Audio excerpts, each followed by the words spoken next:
4 o'clock on this Tuesday. Welcome back in. Second hour of the Postgame Show underway from the Herndon Chevy Studios in downtown Columbia, South Carolina. He's Elijah Campbell. I'm Jay Phillips. Thank you so much for being with us. The voice of the Gamecocks, Derek Scott, will join us coming up at the bottom of the hour. Talk a little Carolina baseball. Try to throw in a little hoops as well.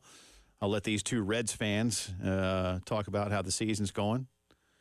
Beat the Phillies last night, right? Pretty good. Spencer Steer smacked a grand slam at extras. Apparently John Kruk had the broadcaster curse because apparently the pitch before the grand slam, he said, well, this guy's never hit a grand slam. Thanks, John. Wah, wah. Hey, 3-1. Meanwhile, the Braves beat the White Sox yesterday. Again, that's an American League baseball team in Chicago, the Chicago White Sox. Didn't know they had a team in Chicago that was not the Cubs. Crazy. Other than that 1 year when they won the World Series. I was going to say, other than the 1 year they won the World Series, they've won as many as the Braves have since '96. Why you gotta? You all have the same amount of rings. Why you gotta be like that? You didn't know, so I had to inform you exactly. You know who they are. Braves have won since they have. That is true. The Braves never had Mark Burley though. How many have the White Sox? Did they just have? Is that their only World Series title? I know they, that whole Black Sox thing was could have been theirs. And didn't they win some more around that time too? I think there's some that are like pre-World War II they might have. The Braves franchise has 4. So I'll take those. 1 in Boston before I was born. 1 in Milwaukee before I was born. And 2 in Atlanta since I've been born. And they played in it a few times. They didn't win a lot in the 90s. I am in favor of only counting World Series titles that happened since at least the expansion of playoffs. Okay. Since at least the championship series. Okay. Well, then that's 2-1 Braves over the White Sox. There you go. So I'll take that. I think you were correct there. They have 3 world championships. Okay. So the Braves still have more. The winningest manager is Jimmy Dykes. No, not that Jimmy Dykes. There's apparently another Jimmy Dykes who is the all-time winningest manager for the Chicago White Sox franchise. All right. There you go. But Derek will join us coming up in just a little bit. Spend some time talking about the women's Final Four, which is set. South Carolina will get it started against NC State on Friday night. We'll have that for you here on 107.5 The Game. And across the, I guess on 107.5 The Game in Columbia. That's how that works. It is. Sorry, because I know we have a network thing, but some of you don't carry all of these. So it's a different whole set of circumstances. I get very confused at times because I don't have a script. We're easily confused men. But it will be on 107.5 The Game. That, I know. It says right here on my sheet. Women's basketball Final Four versus NC State on 107.5, 6:30, Friday. So there's that for you. The nightcap will be Connecticut and Iowa. Caitlin Clark and Paige Becker's going off last night for their respective teams. It's going to be a good night of basketball. It's going to be fun. South Carolina, a heavy favorite to beat NC State. They will be favored should they win over whoever they play, although the spread may be a little smaller. I think it's around 12 right now for the NC State game. Mm-hmm. Yeah, it was 11.5 yesterday, I think, at one point. It actually might have gone up a little bit. We'll have baseball as well throughout the weekend, and we'll see what happens with Friday's game. And if Friday is successful, then the women's basketball game will be heard as well on 107.5. Get into a few football things. Coach Shane Beamer was speaking today. Carolina had the weekend off. You know, it's interesting. Again, they're 6 practices into a 15 practice session, and so they're nearly halfway through. And remember, the spring game counts as the 15th day. That is not something additional that the NCAA allows you to get, but. So, but they're doing some film session and some other things they can do away from the practices to try to get these guys better. But Shane had a few things to say today, and let's just get to the first cut that Tyler has for us there. Now that you're, let's call it a third of the way through, all right, what are some of the things you're looking for when you scrimmage for the first time later this week? Yeah, a lot, one, just guys being able to get out there and execute and be efficient without coaches on the field and coaching every single play, just letting our guys be able to get out there and play a little. We've done a little bit of live tackling work in a couple of our practices already this spring and whatnot. So, but it'll be the first day where the entire day is, tackling and playing it like a game.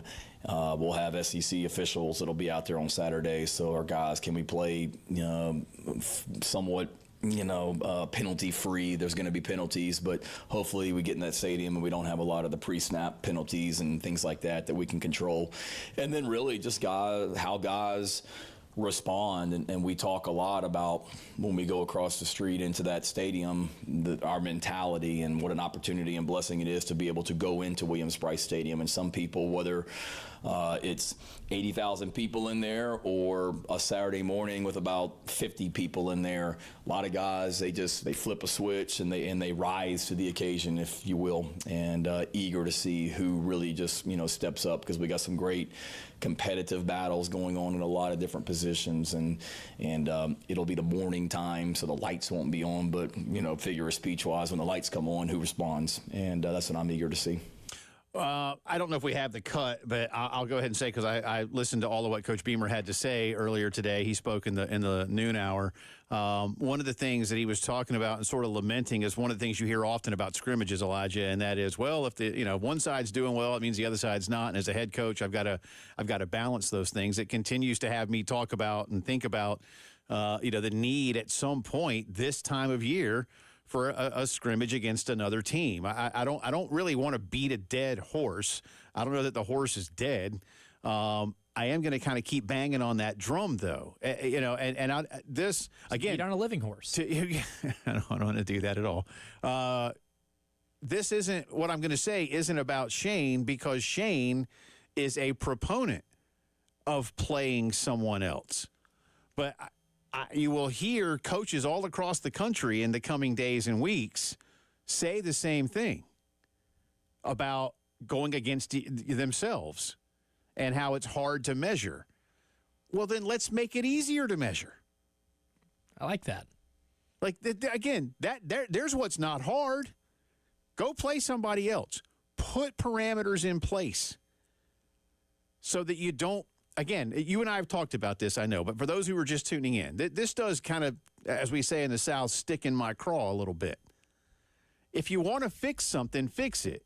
Otherwise, don't complain about it. And I appreciate the fact that Coach Beamer has thrown out a proper solution to the problem.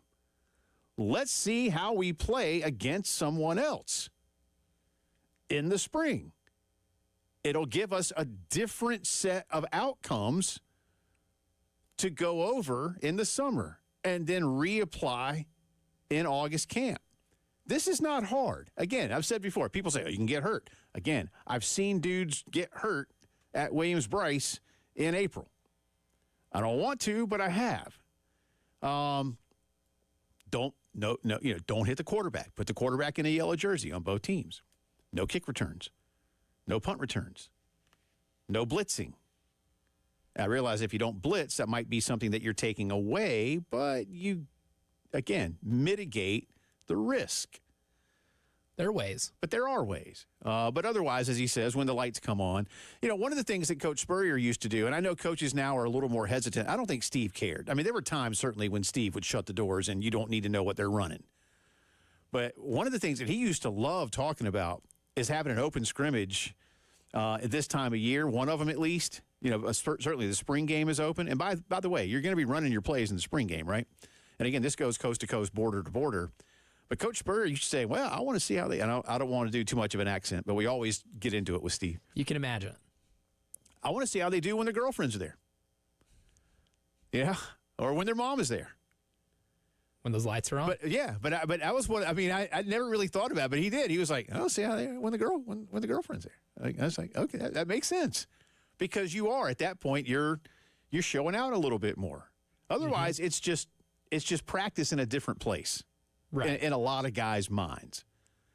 So I get what Shane is saying, that when the proverbial lights come on, let's see how things go. But I will continue, and you know what? I'd even meet in the middle. We've talked about I think you and I might have mentioned this too. If you don't want to have the spring game, I'm air quoting the spring game, be against someone else, then bring another school in for a joint practice session that's also practicing, right? And again, somebody around here, bring SC State up for a day. Bring Furman down for a day. Coastal over for a day. I'm being geographic here because it's fun. I don't care. Spartanburg is not too far away. Bring Wofford down here. Oh, and you learn more about that than anything else. At least my time in an NFL market, I think I learned more about how a player is, what shape they're in, how good they're going to be maybe in certain things going into the next season in those joint practices as opposed to almost anything else. I knew the Buccaneers were going to be a problem a couple of years ago whenever their receivers were torching the Titans secondary in drills. I figured that out a lot easier than I could watching them play in the preseason because, they do the joint practices and they did the preseason game. But the starters rarely played anything in that preseason game. Tom Brady didn't even, put pads on for that preseason game. But you know what he did in those joint practices? Torch the Titans secondary. So I could already look at that and be like, wow, okay. I think I know what the Titans need to work on. I think I know what the Buccaneers got this year a little bit. And you can evaluate them a little easier that way, even in a practice setting where you can control certain elements and certain variables of it. You might not know everything still, but you're going to learn more about your team, and it takes away from what Shane said earlier today about, if we force turnover on defense, I can be pumped that our defense forced turnover, but I won't be mad that we turned it over on offense. I mean, it's, and I know that I don't think Carolina played another school in fall ball last year in baseball I'm talking about, so we've heard Mark kind of lament, last year, our guys are going against our pitching or our hitters are, whatever, back and forth that you go with things like that. A couple of years ago, it was great when Carolina played NC State and Georgia Tech because the NCAA will let you do that now. And again, you've been to some of these in the NFL. I mean, there's physicality involved because it's football. But like you said, it can be a controlled environment. Listen, you can't control everything. And you can't eliminate all risk from a sport that's that violent. But I know some fans have said, no, you don't want one of those Southern Conference kids, if it's somebody local, showing out and trying to go, just smack somebody around. No, you don't want that. But it can certainly be stressed that better be avoided. And there'd be some punishments if you do cross the line. And like we said, if you were to have a spring game where you were, again, I don't know, I'm just throwing out a number, okay? But if Furman, whomever comes down for a regular season game gets, I think it's like $300,000 or $400,000. I don't know, let's just say it's $400,000. Well, you're giving them, let's say you're giving them $300,000, for a spring game. Mm-hmm.